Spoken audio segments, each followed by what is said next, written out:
Tervetuloa tutustumaan Palaset paikalleen peliin. Palaset paikalle on helppo ja vuorovaikutteinen tapa tehdä urasuunnittelua.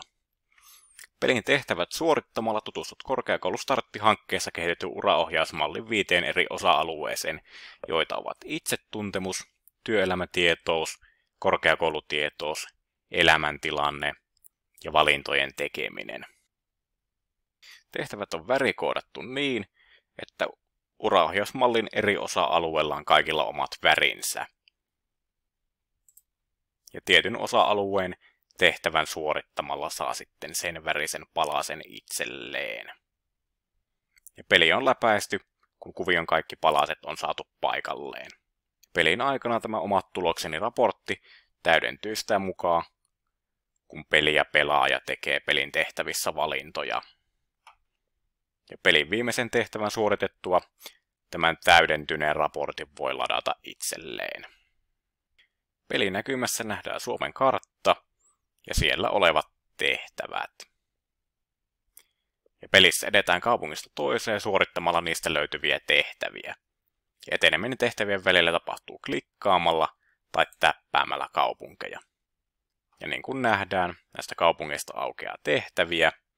Esimerkiksi tässä on Oulu, josta löytyy tulevaisuuden työelämätaidot-tehtävä, joka liittyy uraohjausmallin työelämätietous-osioon.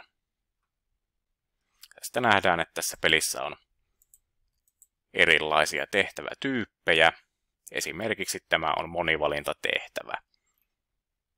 Ja kun tehtävä merkitään suoritetuksi, saadaan täältä sen värinen palanen paikalleen tähän kuvioon.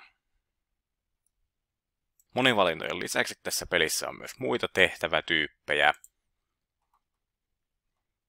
Esimerkiksi tämmöisiä liukusäätimellä tehtäviä, arviointitehtäviä.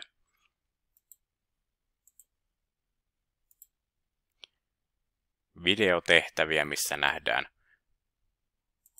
meidän hankkeen videoita.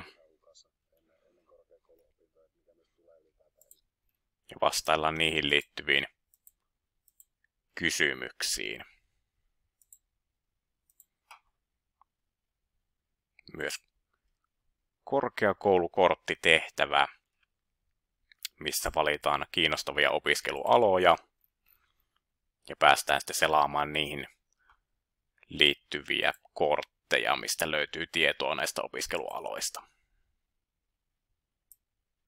Kartan 2 kysymysmerkkiruudusta löytyy lisätehtäviä. Lisätehtävien läpäiseminen ei ole pakollista pelin läpäisyn kannalta. Pelin viimeiseen tehtävään pääset, kun olet suorittanut kaikki muut tehtävät.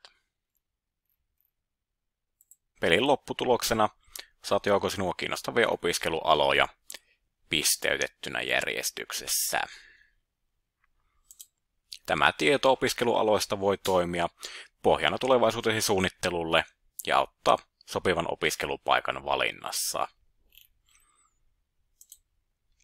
Ja kun koko peli on pelattu, niin voi tosiaan ladata tämän täydennetyn omat tulokseni raportin vielä itselleen.